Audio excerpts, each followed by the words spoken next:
أعوذ بالله من الشيطان الرجيم. بسم الله الرحمن الرحيم. الحمد لله رب العالمين، بارئ الخلائق أجمعين، باعث الأنبياء والمرسلين، ثم الصلاة والسلام على خير خلقه العبد المؤيد والرسول المسدد، حبيب إله العالمين أبي القاسم المصطفى محمد.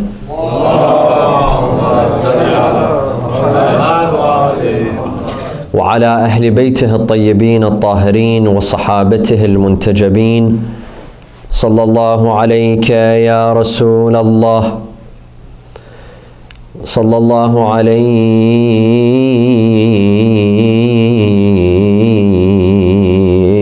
يا سيدي ويا مولاي يا أبا عبد الله، يا رحمة الله الواسعة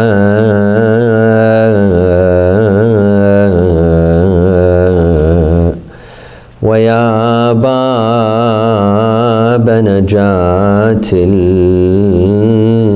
الأمة ويا عبرة كل مؤمن ومؤمنة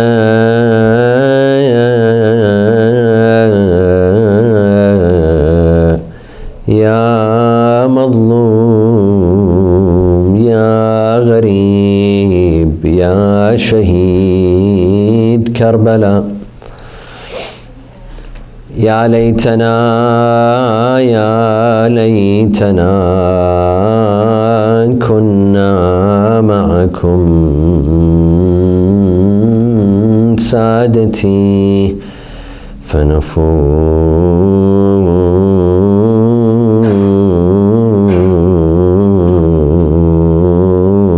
فوزا عظيما. أعوذ بالله من الشيطان الرجيم. بسم الله الرحمن الرحيم. عبس وتولى أن جاءه الأعمى وما يدريك لعله يزكى أو يذكر فتنفعه الذكرى. صلوا على محمد وآل محمد. A second for the love of Imams Al-Hassan and Al-Hussein.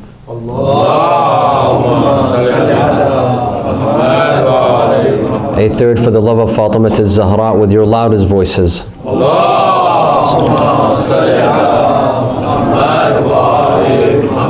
The first few verses in the chapter of Abas or Abasa wa Tawalla tell us of a story of a person who frowned and turned away when the blind man came to him.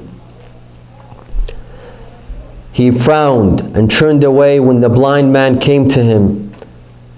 And then, first the verse is speaking in third person. The person is not there. He frowned and he turned away when the blind man came to him. And then the Quran starts speaking to that person directly, first person. And how do you know that this person will not become righteous? Or perhaps he will be reminded and the reminder will benefit him. The verses are obviously scolding someone. Someone is being lectured. Someone is being lectured by Allah subhanahu wa ta'ala in these verses. Who is that person that looked away and frowned? Who is that person that was approached by a blind man and he ignored that blind man? He humiliated him, he insulted him. And rather, he looked to the rich men that were sitting next to him. أَمَّا مَنِ اسْتَغْنَى فَأَنْتَ لَهُ تَصَدَّى. As for the rich people, you give your attention to them. وَأَمَّا مَنْ جَاءَكَ يَسْعَى فَأَنْتَ عَنْهُ وَأَمَّا مَنْ جَاءَكَ يَسْعَى فَأَنْتَ عَنْهُ تَلَهَّى. As for the one that comes to you, the one who is poor, the one who is not rich like the others, you turn away from and you ignore. Who are these verses speaking about? According to the Sunni school of thought and Sunni exegesis, Mufassirin, they believe that these verses are speaking about Rasulullah sallallahu alaihi wasallam. Rasulullah is being addressed in these verses. Rasulullah is being scorned. He's being scolded. He's being lectured in these verses. While according to the school of thought of Ahlul Bayt, according to our Imams and our scholars, the one that is being addressed by these verses is whom? Uthman ibn Affan, or a man from Bani Umayyah. A man from Bani Umayyah. Now this has been the setup throughout history. Sunni scholars believe that this is Rasulullah being addressed.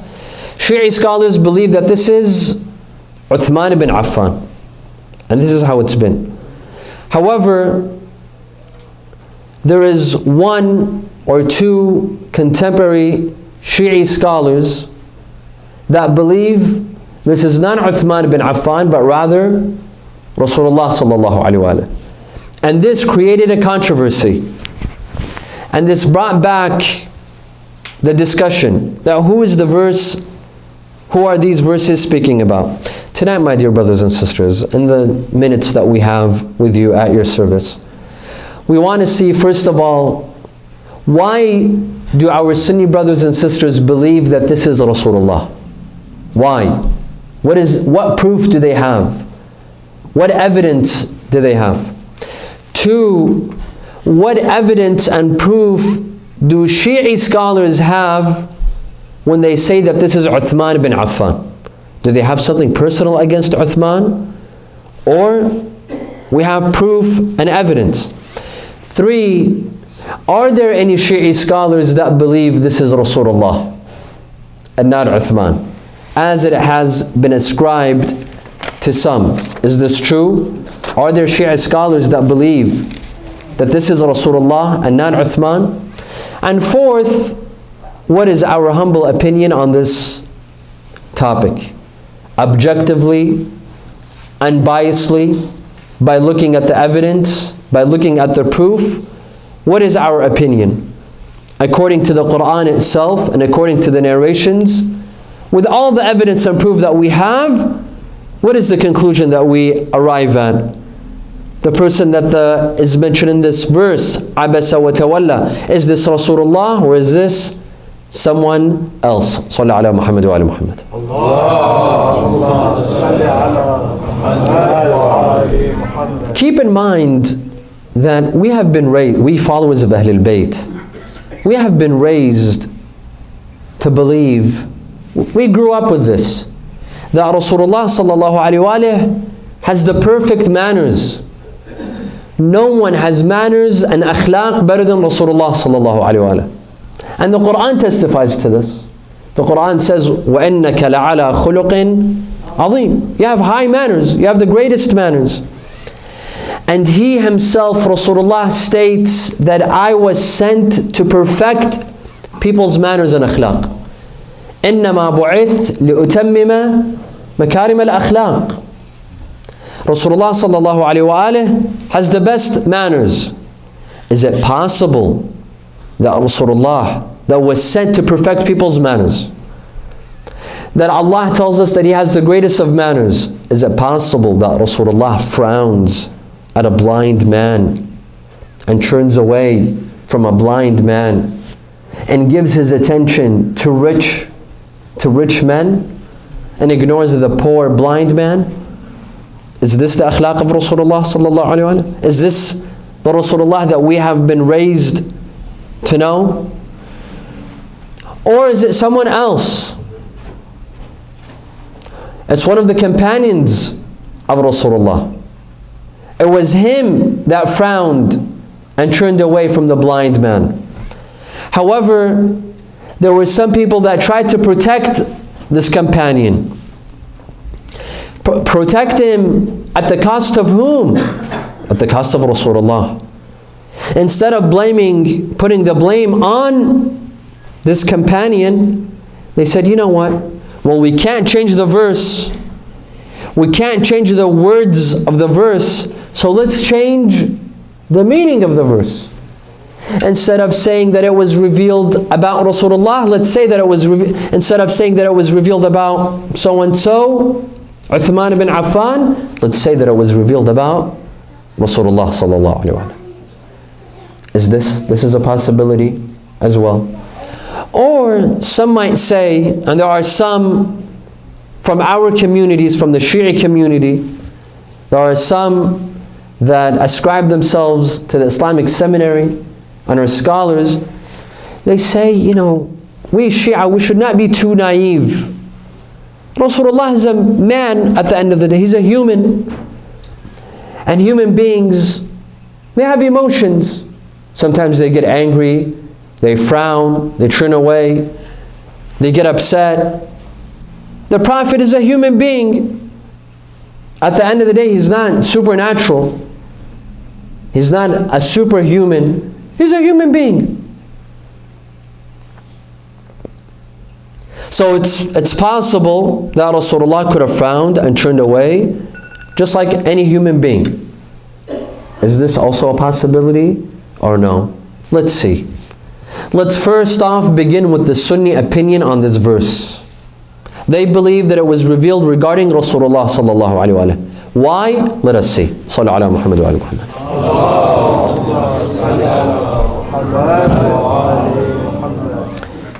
The Sunni narration, they say, and this is in their books of tafsir, in the tafsir of Al-Fakhr al-Razi, Al-Qurtubi, Tafsir al-Qurtubi, which is known as Al-Jami' al-Ahkam al-Quran, Tafsir al-Zamakhshari, Tafsir al-Kashaf, and others, very well-known Sunni scholars of tafsir. They mention this scenario, this story, as I will mention it now. They say that Rasulullah sallallahu alaihi wasallam was sitting with the top leaders of Quraysh, Sanadid Quraysh. He was sitting with them and he was having a discussion. He was trying to get them to convert to Islam. He was trying his best. They say this, طَمَعَ فِي إِسْلَامِهِمْ. He was very interested in getting them to convert. Why? Because these are powerful and rich men in Quraysh. If they were to convert to Islam, two things will happen. One, because of them, others will convert to Islam. They will get others to convert. Two, they will bring in cash. They will bring in money. So Rasulullah was looking, he was trying to get these men to convert to Islam. So number one, to increase his followers. And number two, to get money. These people will bring in money to support Islam. And he was in a deep conversation, trying his best to convert these people into Islam. Who were these men from Quraysh? Sunni scholars themselves, they disagree. Some say it was Al-Abbas ibn Abdul Muttalib, the uncle of Rasulullah sallallahu alaihi wasallam. That's one. And this is the opinion of Sufyan al-Thawri. Others say it was Shayba and Utbah and Ubay ibn Khalaf. Utbah, the father of Hind, the mother of Muawiyah. His brother, Shayba, Ubay ibn Khalaf. These are well-known men from Bani Umayyah and from Quraysh. Rasulullah was trying his best to get them to convert. Others say it was Al-Walid ibn al-Mughira, well-known figure, who had rejected Rasulullah, had called him a magician, had called him insane. Now Rasulullah was trying to get him to convert. Others say, and this is the opinion of Az-Zamakhshari, that this was Abu Jahl, the arch nemesis, the arch enemy of Rasulullah, and Shayba and Utbah, those who fought Rasulullah at Badr. Rasulullah was trying to get them to convert to Islam. He was trying his best. They give us a picture that Rasulullah was sitting with them. He was trying to appease them, trying his best to convert these men into Islam. In the middle of this conversation, all of a sudden a blind man by the name of Abdullah ibn Maktoum, one of the companions of Rasulullah, who was blind. He was a blind man, and he was poor. He wasn't so rich. He didn't own anything. He was an average person, poor guy. He comes into the conversation, and he interrupts Rasulullah sallallahu alaihi wasallam according to their opinion. This is all according to the Sunni opinion. Abdullah ibn Maktoum, also known as Ibn Maktoum, he comes in and he interjects and he interferes in the conversation, and he stops the conversation, and he wants to ask Rasulullah a question. Rasulullah was very upset that this person is, he's interrupting. He's interrupting this very important conversation with Sanadid Quraysh, the leaders of Quraysh. Now, why was he so upset? He was upset to the point that he frowned. He frowned at this blind man, Ibn Maktoum. He frowned at him and he turned away. He looked to the other side. He ignored him. Why? Well, one, he was busy with something more important. This is what they say. I'm trying to explain what they said, and then we'll have our answer. So supposedly Rasulullah was having a very important conversation, something a lot more important than what Ibn Maktoum wanted to ask about. His question wasn't very important. Perhaps something about wudu, something about salah. While Rasulullah sallallahu alaihi wasallam was trying to get these men to convert to Islam with all the advantages that it would bring. So Rasulullah was upset. This is one possible reason why Rasulullah got upset.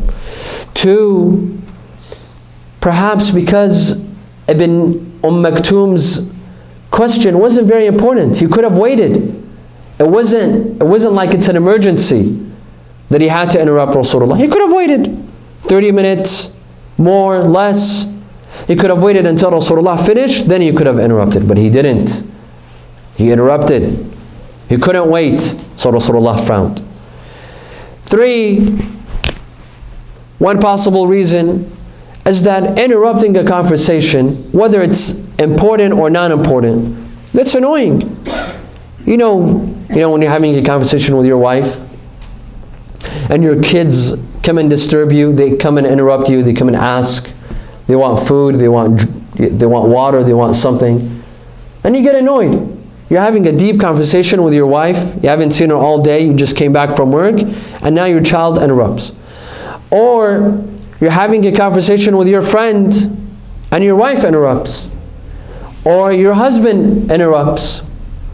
You're speaking on the phone with your girlfriend, the lady obviously. You're talking about something very important, something serious, and then your husband, he's asking for toothpaste, or he can't find the shampoo, or he can't find the car keys or something. That's very annoying. That's very annoying, especially because you want to go back to the conversation and you lose your train of thought. That's annoying.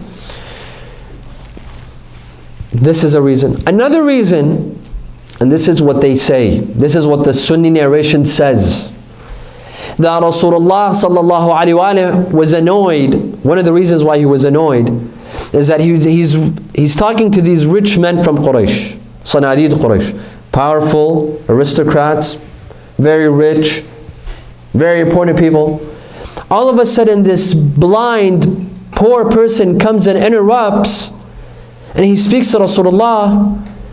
And Rasulullah thought to himself that, I don't want this guy to come right now, because these men who I'm trying to convert, they're going to think that all of my followers are like him.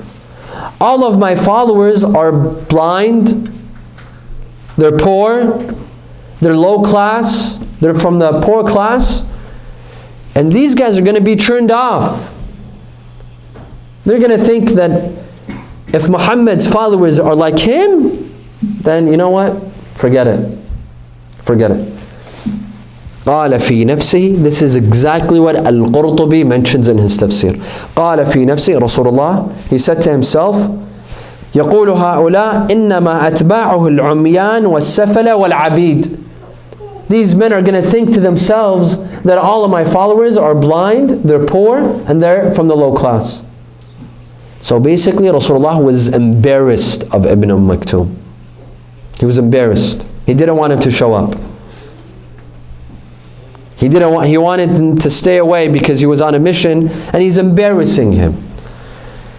So what happened? Rasulullah frowns and he turns away, and he's disturbed. He wants Ibn Maktoum to go away. And what happens? Allah reveals these verses. Abasa wa tawalla.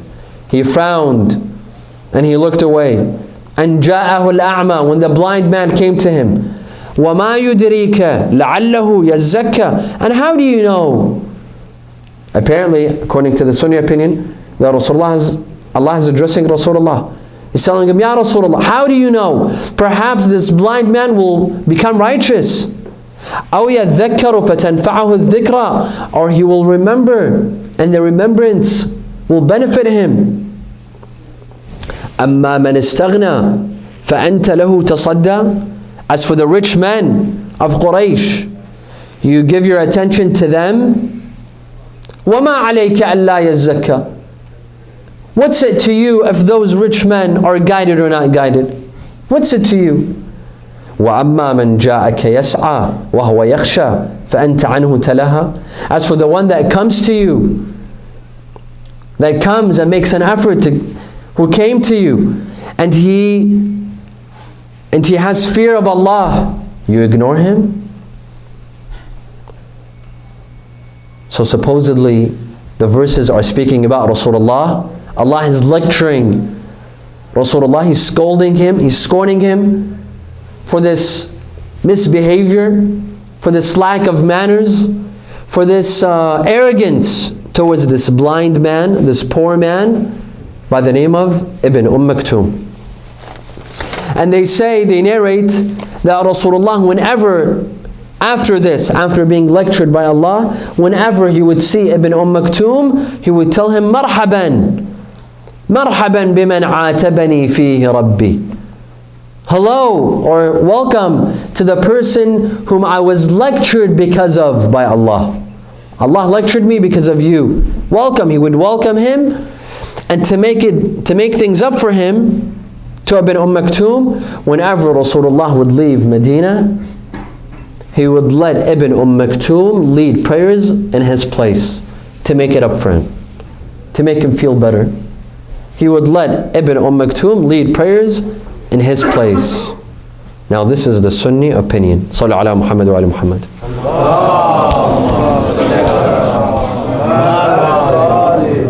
Now some Sunni scholars, when they see that this narration, it does what? It humiliates Rasulullah. This is an insult to Rasulullah. And they know that Rasulullah is above this. They know that this does not fit in well with the Rasulullah that they know and they grew up with. And the Rasulullah that the Quran speaks so highly of. They know there's something wrong. So what do? There's some apologists that try to, make things better a little bit. How? They say, Allah is not lecturing Rasulullah. No. You know what Ibn Maktoum did? It was bad. It was bad. Because Ibn Maktoum interrupted Rasulullah. What he did was bad. Okay, well, if Ibn Maktoum did something bad, then why are the verses lecturing Rasulullah? They say, because Allah didn't want all the poor people and maybe some of the blind people to feel bad and to feel humiliated, so Allah decided to lecture Rasulullah on this. Even though Ibn Maktoum, what he did was bad, he deserved it. He deserved being frowned upon. He deserved what he got. But Allah doesn't want poor people to feel bad, so He lectures Rasulullah. You see? This is one of their justifications. Another, they say that, yeah, what Rasulullah did wasn't bad. Even though he got lectured, but it wasn't bad. It doesn't contradict his akhlaq because he knew that Ibn Maktoum had strong faith, had strong iman, and he wouldn't be affected. Rasulullah knew that Ibn Maktoum will not be offended, so he frowned at him and he looked away. So it's okay. Ajib. Another justification that they mention, when they see that, how could Rasulullah possibly do this? Frown at a man and turn away. They say, well, Ibn Maktoum was blind and Rasulullah frowned at him. He's a blind man, he couldn't see, so what's the big deal? It's okay to frown at someone who's blind. Oh, I see.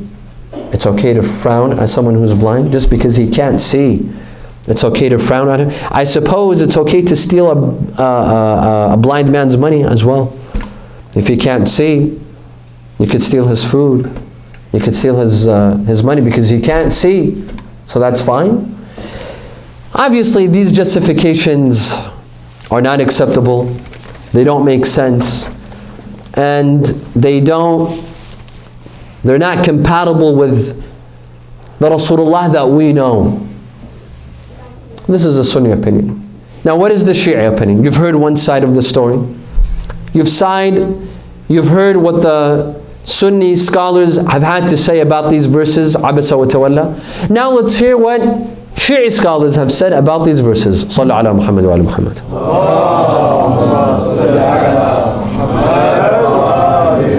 Shi'i scholars from the day of As-Sayyid al-Murtada, or even before, up till the present day, 99% of our scholars, maybe even more than 99%, 99.95% of our scholars, they say that these verses were not revealed about Rasulullah sallallahu alaihi wasallam. Rather, they were revealed about Uthman ibn Affan, or a man from Bani Umayyah. Now, our narrations, they tell us the following story. And this is in Tafsir al-Qummi, Tafsir Ali ibn Ibrahim al-Qummi. He says that Rasulullah was sitting with a group of his companions. Rasulullah was sitting with a group of his companions. There is no mention of Sanadid Quraysh, the powerful men of Quraysh, no. Rasulullah was sitting with a group of his companions, and among them was Uthman ibn Affan. He was also sitting. And Ibn Maktoum, Abdullah ibn Maktoum, he came in to this session of Rasulullah sallallahu alaihi wasallam.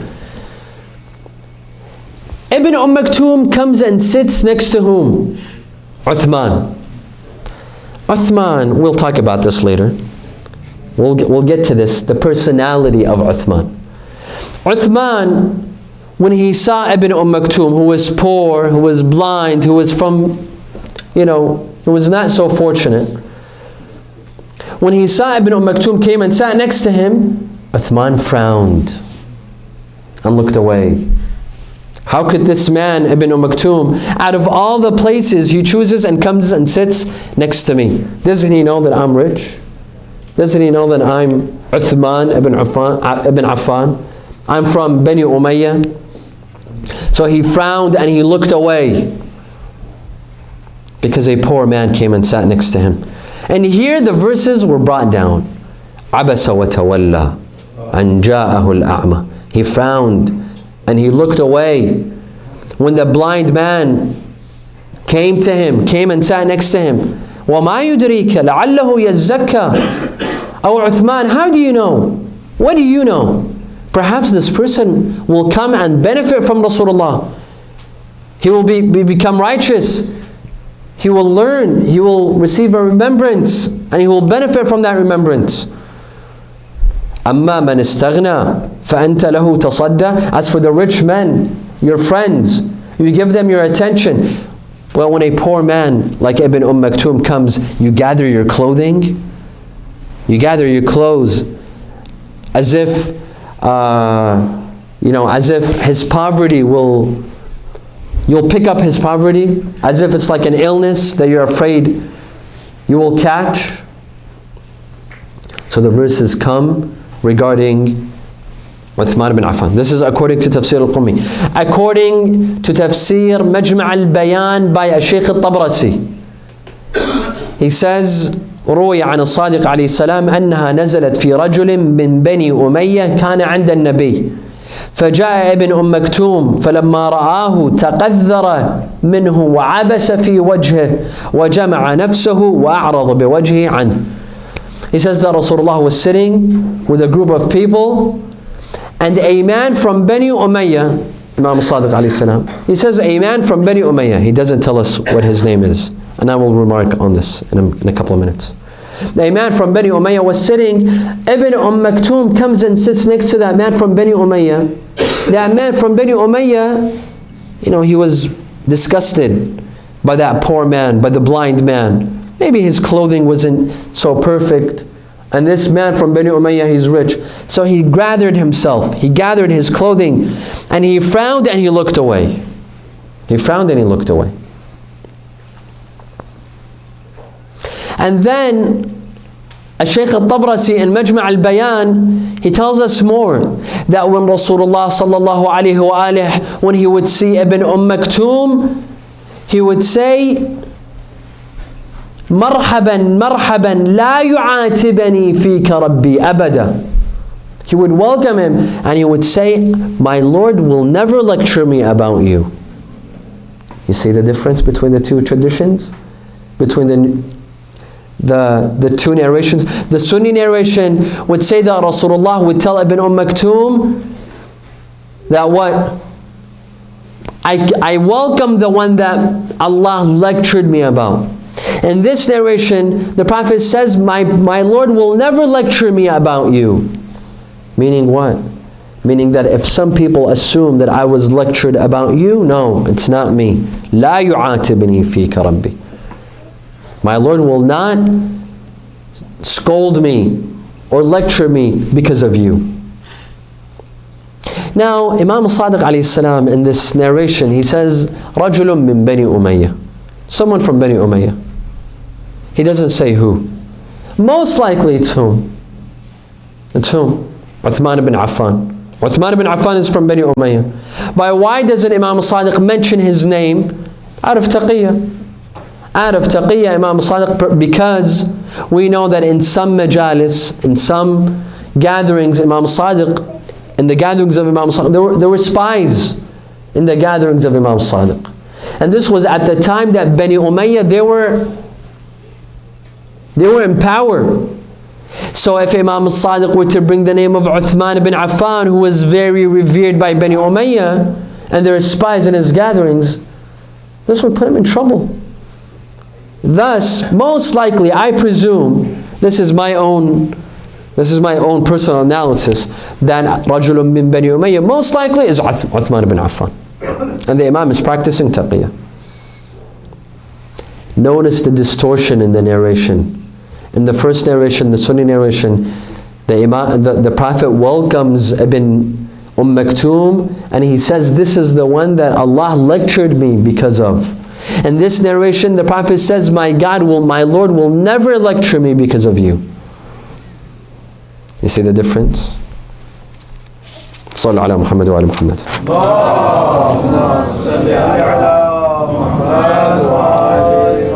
Now that we know the two opinions, and we saw the story, we saw the two scenarios, we saw the scenario that Sunni scholars gave us, the Sunni tradition, that this was Rasulullah that frowned and looked away from Ibn Maktoum. And we saw the Shi'i scenario, the scenario that the Ahlul Bayt gave us, that it wasn't Rasulullah, it was either a man from Bani Umayyah or Uthman ibn Affan. He frowned and he looked away from the blind man, the poor man, Ibn Maktoum. Now we have two traditions, two narrations. Which one are we going to accept? Now we have to be objective. Let's not be biased. Just because this is a Shi'i tradition and that's a Sunni tradition, that's not an excuse. Let's be academic. Let's be objective. Let's be unbiased. Let's see which one we should choose. According to both schools of thought, Sunnis and Shi'i schools of thought, if there are contradicting narrations, if there are two conflicting narrations, conflicting traditions, which one should we choose? All schools of thought agree we should choose the hadith, the narration that conforms to the Quran.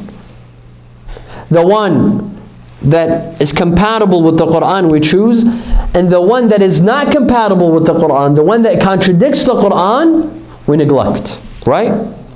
So let's come and see which opinion, which theory, which scenario is compatible with the Quran, and which one contradicts the Quran.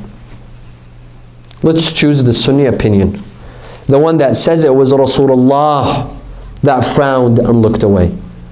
Is this compatible with the Quran? Let's see. Does this tradition, does this narration, this hadith, does it not conflict and contradict the Quran? Number one, the Quran says, Bismillah ar-Rahman ar-Rahim, وَإِنَّكَ لَعَلَى خُلُقٍ عَظِيمٍ. Ya Rasulullah, you have great manners. You have high manners. You know, this is not coming from someone ordinary. This is not coming from someone ordinary. Let me give you an example. If I see someone playing basketball, right, and I think that he's fantastic, I tell him, you're a good basketball player. Is my testimony worth a lot? You know, it could be worth a lot to my family. To my family members, it might be worth a lot to my friends. But to ordinary people, who cares if I think someone is a good basketball player? Okay, how about another basketball player? Another basketball player sees a person playing basketball, he tells them, you know what? You're a good basketball player. You're good. How about this time? Is that a good testimony? Yes, because it's coming from a basketball player. How about if it comes from Michael Jordan? Michael Jordan, the best basketball player in history. If he sees a person and he says, you're a good basketball player, what do you think of this testimony? Is this good or not good? Obviously it's good. That person should put this testimony in a plaque and hang it up somewhere, because it's coming from Michael Jordan. Now, who's telling Rasulullah that you have good manners? This is not a normal person. This is not a human being. Allah, who has the best of all manners, is telling Rasulullah, وَإِنَّكَ لَعَلَى خُلُقٍ عَظِيمٍ. You see? This is a testimony coming from the one who has the best of all manners, Allah. And Rasulullah says regarding Allah, أَدَّبَنِي رَبِّي فَأَحْسَنَ تَأْدِيبِي. Allah disciplined me. Allah taught me manners. Allah, who is the greatest of all, is calling Rasulullah, is telling him, you have great manners. Allah is impressed with the manners of Rasulullah. وَإِنَّكَ لَعَلَى خُلُقٍ عَظِيمٍ. Now, Allah is telling him, وَإِنَّكَ لَعَلَى خُلُقٍ عَظِيمٍ. A person who has manners like this, عَبَسَ وَتَوَلَّى, frowns and turns away from a blind man. Is there no contradiction between this? If we say that this verse was revealed about Rasulullah, isn't there a contradiction with وَإِنَّكَ لَعَلَى خُلُقٍ عَظِيمٍ? What do you say? Of course there's a contradiction. That means that the Quran contradicts itself. Allah contradicts himself in the Quran. Here he tells us وَإِنَّكَ لَعَلَى خُلُقٍ عَظِيمٍ. And here he tells us عَبَسَ وَتَوَلَّى. The Prophet frowned and turned away when a blind man came to him. That's a clear contradiction. Allah would never contradict himself. And another verse, فَبِمَا رَحْمَةٍ مِّنَ اللَّهِ لِنْتَ لَهُمْ. Out of the mercy of Allah, Ya Rasulullah, You softened for them. You softened for your people, for your companions, for these pagan Arab, for these pagans. وَلَوْ كُنْتَ فَظًّا غَلِيظَ الْقَلْبِ لَانْفَضُّوا مِنْ حَوْلِكَ. If you were harsh, if you had rough manners, they would have left you. They wouldn't have listened to you. So basically Allah is telling Rasulullah that you softened, you have good manners. You attracted people with your manners. And then Allah says, عَبَسَ وَتَوَلَّى أَنْ جَعَلَ أَعْمَى. And He's talking about Rasulullah. This is clearly what? A contradiction. Here Allah says you softened for them, you have good manners, you attracted them with your manners. And then He says you're found to a blind man and He lectures him? Impossible. And another verse, Allah orders the Prophet to show humility and humbleness to the believers. وَاخْفِضْ جَنَاحَكَ لِمَنِ اتَّبَعَكَ مِنَ الْمُؤْمِنِينَ. Allah says lower your wings to those who follow you from the believers.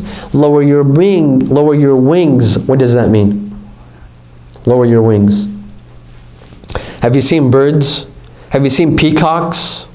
You know, peacocks, they have beautiful feathers, all colorful. When a peacock wants to show off, especially a male peacock and a female peacock, when a male peacock sees a female peacock, what does he do?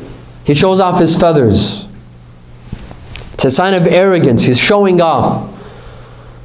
But when no one's looking around, he lowers his wings and his feathers out of humility.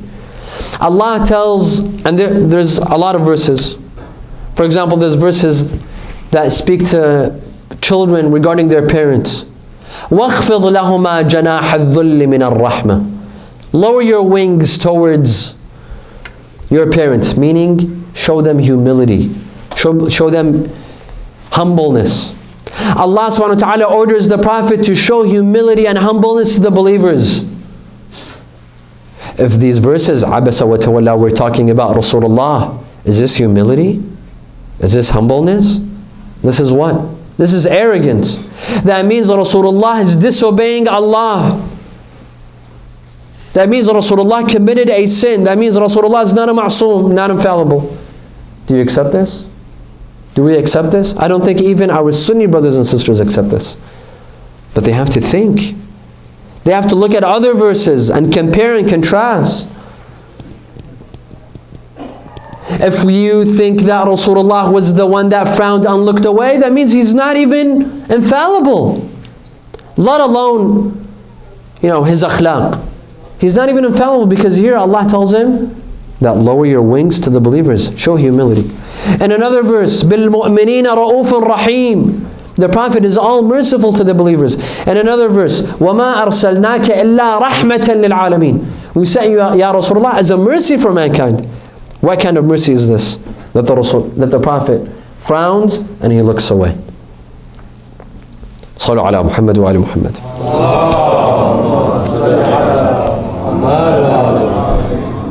Thus, clearly, when we compare the two opinions, when we compare the two theories, the Shi'i theory and the Sunni theory, the theory that says these verses were revealed regarding the Prophet, or the theory that says these verses were revealed regarding Uthman ibn Affan, it's a no-brainer.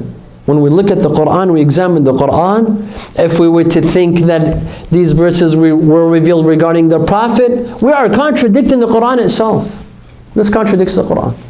Furthermore, if we were to analyze the Sunni theory even more, the Sunni opinion even more, the Sunni opinion stated, the Sunni narration stated that Rasulullah was very interested in the conversion of these men, Sanadidi Quraysh. He was interested, he was very, interested in their conversion. He was trying his best to convert them. Why? Because they'll bring in a lot of followers and they'll bring in a lot of money. Is this the Rasulullah that we know? That's looking for a lot of followers, a big following? No, and he's looking for money as well. Rasulullah had all the money that he wanted. Rasulullah was not in need of money. Rasulullah had the money of Khadija alayhi salam. She had left him with all of her wealth. Rasulullah was not in need of their wealth. This is not the Rasulullah that we know. Second, Rasulullah gave all his attention to these rich mushrikeen, and I wish they were believers. They were mushrikeen, they were idol worshippers, and he ignores a believer. This is not part of the akhlaq of Rasulullah. Rasulullah would give his attention equally to all of his followers. His sahaba. Among his akhlaq was that he would give his attention equally. If he were to speak, he would look at one of the sahaba and then he would look at the other one equally. Meaning if he gave his attention to one of the sahaba, for example, a minute, he would give his attention to the other sahaba a minute here, a minute here, a minute here, without any discrimination. This is the Rasulullah that we know. And this is among believers. Now here Rasulullah gives his attention to non-believers, to mushrikeen, to idol worshippers, and he ignores a believer, a mu'min. Would this happen? That's 2. 3. They say that Rasulullah thought to himself that these people are going to think all of my followers are blind and poor and from the low class. So he was ashamed. He was embarrassed of Ibn Maktoum. He wanted to get rid of him because he was embarrassed of him. Is this the Rasulullah that we know? He's ashamed of a blind man, of a poor man. He didn't want them to think that his followers are poor. First of all, how do they know what was Rasulullah thinking in his mind? The narrator, how does he know what was Rasulullah thinking? Was he inside Rasulullah's heart and mind to know what the Prophet was thinking? Second, Rasulullah had so many poor followers. In fact, most of his followers were poor. They were from the low class. Rasulullah had designated a corner in his masjid called As-Suffa for all the poor people that did not own homes. He had a corner for them, and it still exists. Shockingly, surprisingly, the Saudis have not destroyed the Suffa inside Al-Masjid Al-Nabawi. It exists still today. Rasulullah would sit with them. He would go and eat with them. He would go and have lunch or dinner with these poor people. Rasulullah was never ashamed of having poor followers or ashamed of sitting with them.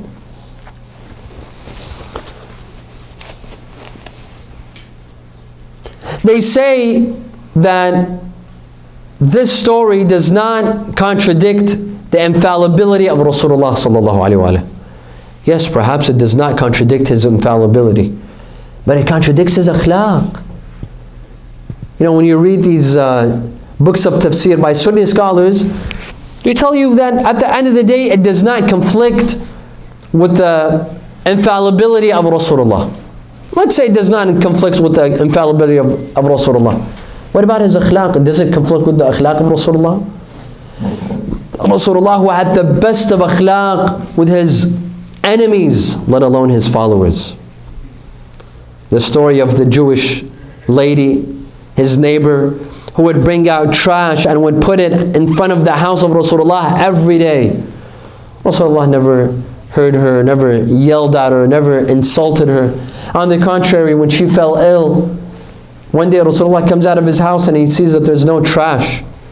He says, why isn't there trash? They told him that lady, the Jewish lady, she's ill. She's sleeping at her house. He said, let's go and visit her. He went and he visited her. Rasulullah, who had the best of akhlaq with his sahaba. Some of them were rough. Some of them were rigid. Some of them had tough akhlaq. Ya Rasulullah had the best of manners. They would come inside his house and they would shout. They would call him by his name, Ya Muhammad. And they would say, Allahumma salli ala Muhammad wa ala Muhammad.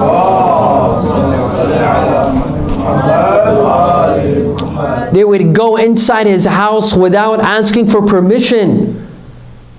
Yeah, Rasulullah did not tell them, don't come. Allah told them not to come. There's a verse that was revealed. لا تدخلوا بيوت النبي حتى يؤذن لكم. Do not enter the Prophet's house unless you've been given permission. Because Rasulullah was too embarrassed to tell them, don't enter my house. This was the akhlaq of Rasulullah. Rasulullah had 9 wives. Each one of them had her own personality, had her own akhlaq. Especially one of them, you all know, She had her own akhlaq. Ya Rasulullah, put up with her akhlaq. He put up with her stubbornness. Rasulullah was known for his great akhlaq. Here all of a sudden he frowns and he turns away. On the contrary, let's look at the akhlaq of Uthman ibn Affan. Let's see that he frowned and turned away. It's more compatible with the akhlaq of Rasulullah or the akhlaq of Uthman ibn Affan. When we read the biography of Uthman ibn Affan, we see that with Abdullah ibn Mas'ud, the famous companion of Rasulullah sallallahu alaihi wasallam, he disagreed with him.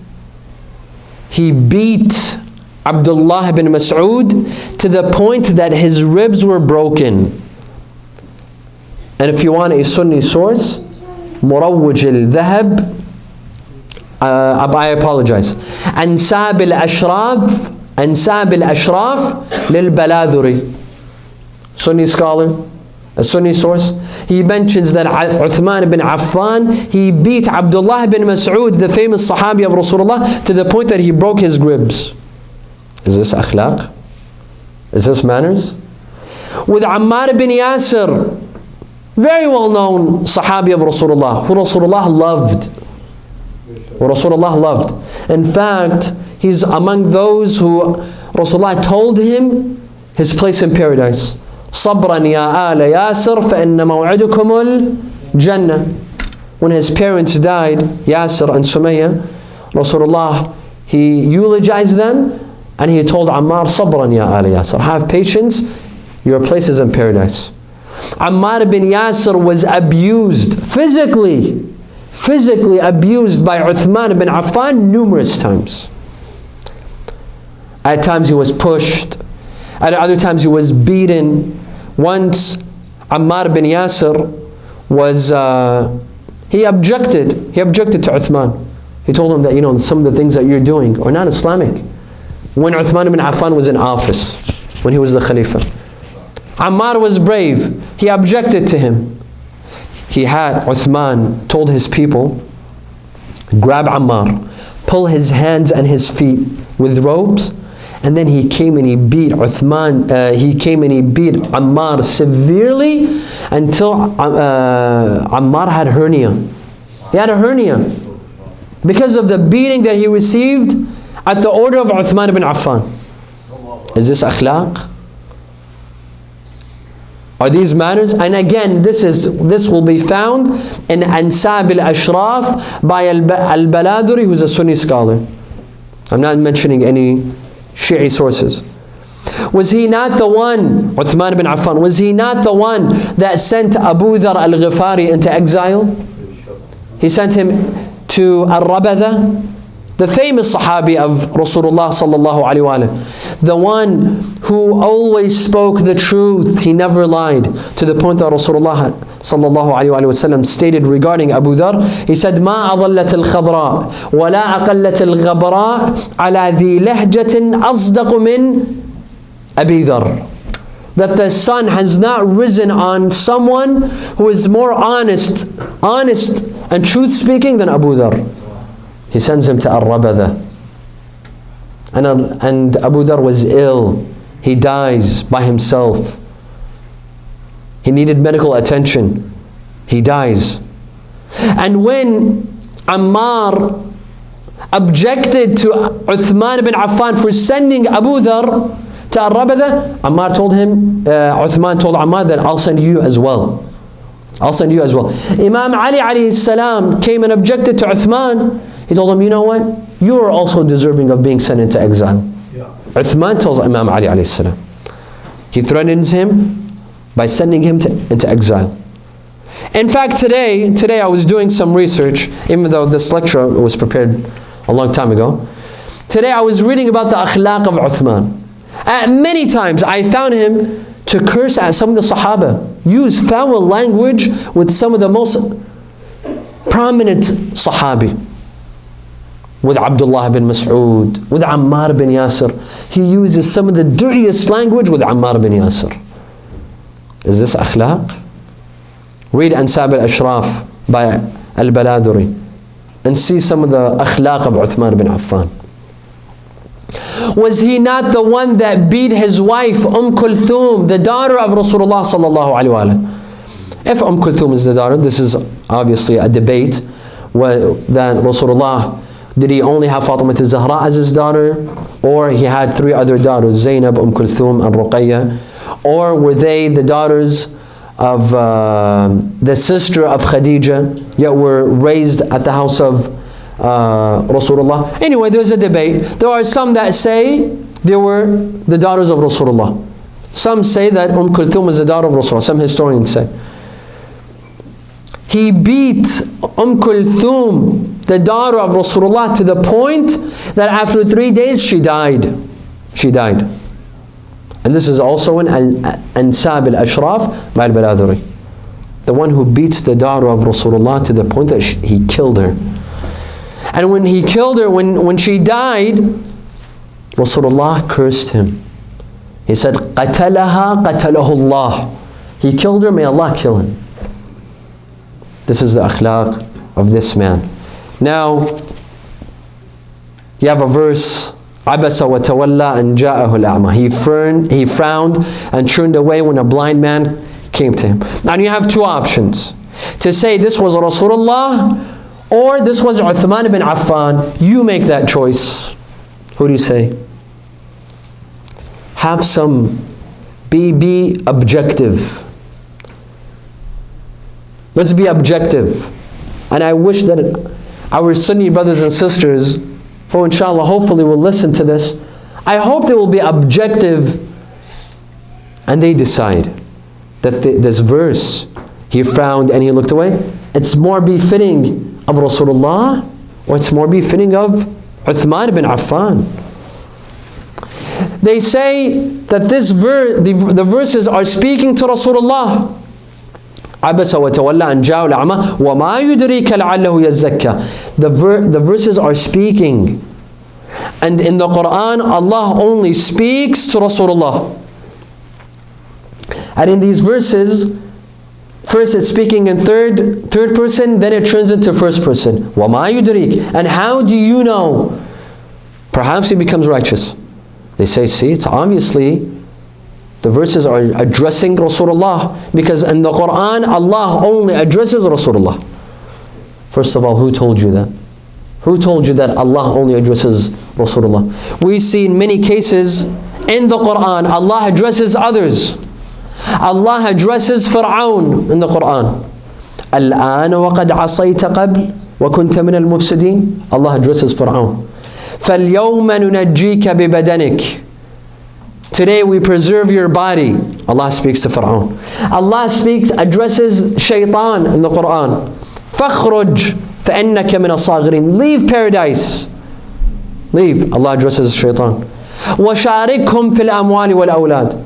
And be their partners. Allah speaks to Shaitan. Be their partners in their children and in their wealth.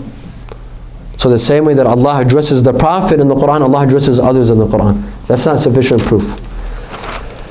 Now, are there Shi'i scholars that say these verses were revealed regarding Rasulullah? From the time of As-Sayyid al-Murtada up till the present, all of our scholars said that this was not Rasulullah. This is Uthman. Yes, maybe 1 or 2 or 3 scholars. 2 or 3 contemporary scholars, they believe that it's Rasulullah and not Uthman. But the vast majority of our scholars, there's a ijma', there's a consensus among our scholars, they believe that it's Uthman. Yes, some of our scholars, they said that hypothetically speaking, if it was Rasulullah, it does not contradict his infallibility. They say, see? They said it does not contradict his infallibility. They said hypothetically speaking. They didn't say we believe this is Rasulullah. They said hypothetically speaking, if it's Rasulullah, it doesn't contradict his asma, his infallibility. That's not his opinion. Finally, I conclude, my dear brothers and sisters. Sallu ala Muhammad wa ala Muhammad. You know, when we have debates with our Sunni brothers and sisters regarding these verses, Abasa wa Tawalla, when you tell them that these verses were revealed regarding Uthman, they get very offended. They get very offended. You say, you Shia, you like to insult the Sahaba. You Shia, you like to insult Uthman. You have no love for Uthman. You want to insult him.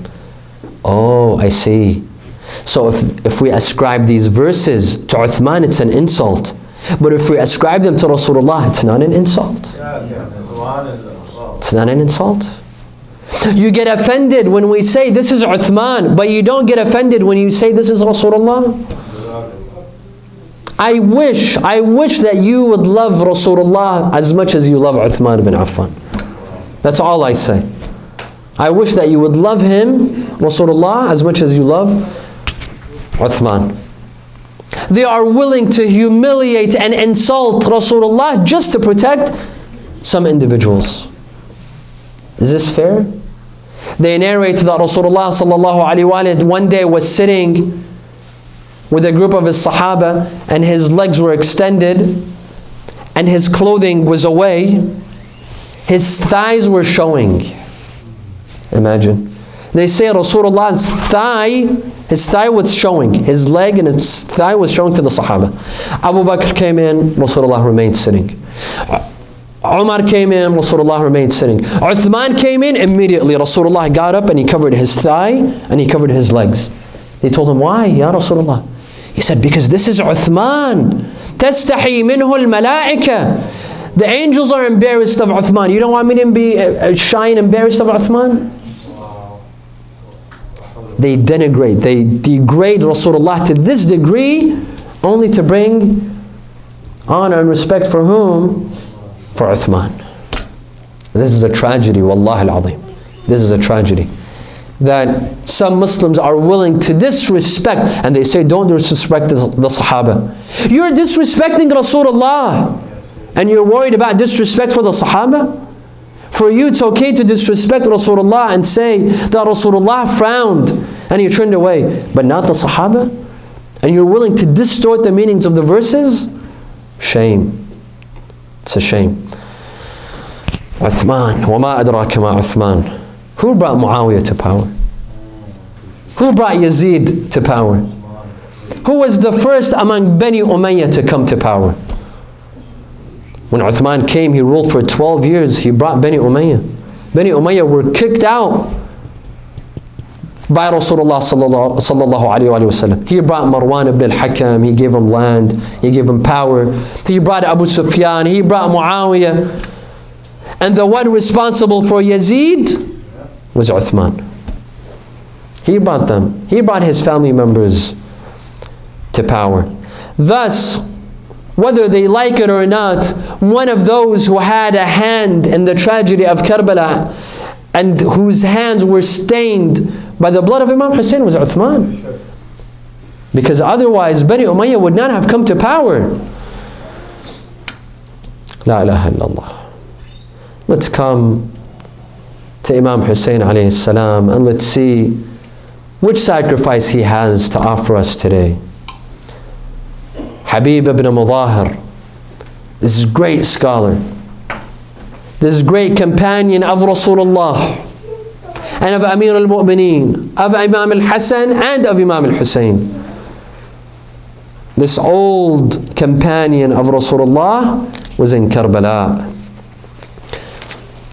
Habib ibn Mudahir was not an ordinary person. He was a scholar, a jurist. كان فقيها عالما. كان يختم القرآن في الليلة. Every night he would recite the entire Quran from cover to cover. Habib ibn Mudahir did not hesitate for a second when Imam Hussein asked him to join the battle in Karbala. Habib ibn Mudahir comes on the night of Ashura.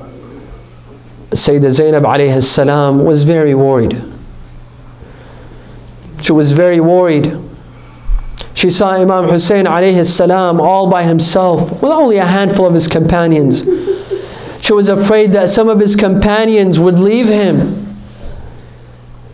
Sayyidah Zainab alayhi salam, she called Habib ibn Mudahir. She said, I want to speak to Habib ibn Mudahir. Habib ibn Mudahir rushed out of the tent. He said, who am I for the daughter of Rasulullah to call me and speak to me? Who am I for the daughter of Ali ibn Abi Talib to call me? Sayyidah Zainab told him, Ya Habib, this is the grandson of Rasulullah. This is the son of Ali ibn Abi Talib. Do not leave him by himself tomorrow in Karbala. Do not leave him by himself. Do not let him sacrifice himself by himself. Stand with him, Ya Habib.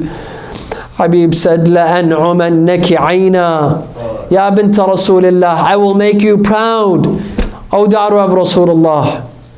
On the day of Ashura, Habib ibn Mudahir seeks permission to enter the battlefield. He entered the battlefield and he began to fight. He fought until the last moment he was hit. He fell on the battleground. He started to shout, Assalamu alayka ya Aba Abdillah. Imam Hussein alayhi salam rushed to Habib ibn Mudahir. He sat next to him. With him was Muslim ibn Awsaja. Muslim ibn Awsaja came to Habib ibn Mudahir. Both of them, Imam Hussein and Muslim, they came and sat next to the head of Habib ibn Mudahir. Muslim ibn Awsaja tells Habib, oh, congratulations, Ya Habib, for you are going to paradise. And I know that I will not stay too long after you, Ya Habib. However, I ask you, if you have a will, if you have a final will, tell me your will. Habib ibn Mudahir pointed to Imam Hussein and he said, Alayka bihada. Fight instead of this man. Don't let him die before you. Habib ibn Mudahir passes away. I will conclude with this. In Karbala, there was a young boy at the age of 10. His father had died earlier. He came to seek permission to fight from Imam Hussein. His sword was dragging on the ground. When he came to seek permission, Imam Hussein told him, no, my dear son, your father was killed today. I cannot let you fight. Your mother will be left without a child. He said, my master Aba Abdullah, my mother was the one who told me to go and fight. Imam Hussein told him, no.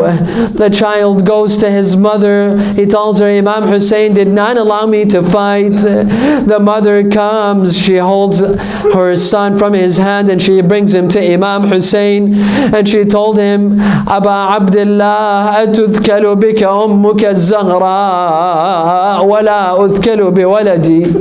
Your mother Zahra will sit and mourn you, and you don't give me the honor to sit and mourn my son. Imam Hussein gave him permission to enter the battlefield. He entered the battlefield reciting, Amiri Husaynun wa ni'mal amir. سرور فؤادي البشير النذير علي وفاطمة والداه فهل تعلمون له من نظير. The boy fought until Shibr ibn al-Jawshan killed him, and he cut off his head and he threw it towards the camp. His mother saw his head. She picked up the head. She removed the sun and sand from his face, and she said, بيض الله وجهك كما بيضت وجهي عند رسول الله عند فاطمة الزهراء. May Allah brighten and glorify your face with Rasulullah the same way that you brightened and glorified my face in front of Fatima al-Zahra. إنا لله وإنا إليه راجعون. نسألك اللهم وندعوك باسمك العظيم الأعظم. Raise your hands in dua. الأعز الأجل الأكرم يا الله. اللهم لا تدع لنا ذنبا إلا غفرته، ولا هما إلا فرجته، ولا عيبا إلا سترته، ولا خوفا إلا آمنته، ولا رزقا إلا بسطته، ولا شملا إلا جمعته، ولا مرضا إلا شفيته، ولا غائبا إلا حفظته وأدنيته، ولا حاجة من حوائج الدنيا والآخرة لك فيها رضا ولنا فيها صلاح إلا قضيتها ويسرتها يا أرحم الراحمين. ولأرواح المؤمنين والمؤمنات والعلماء والشهداء نقرأ سورة الفاتحة مع الصلوات. اللهم صل على محمد وآل محمد.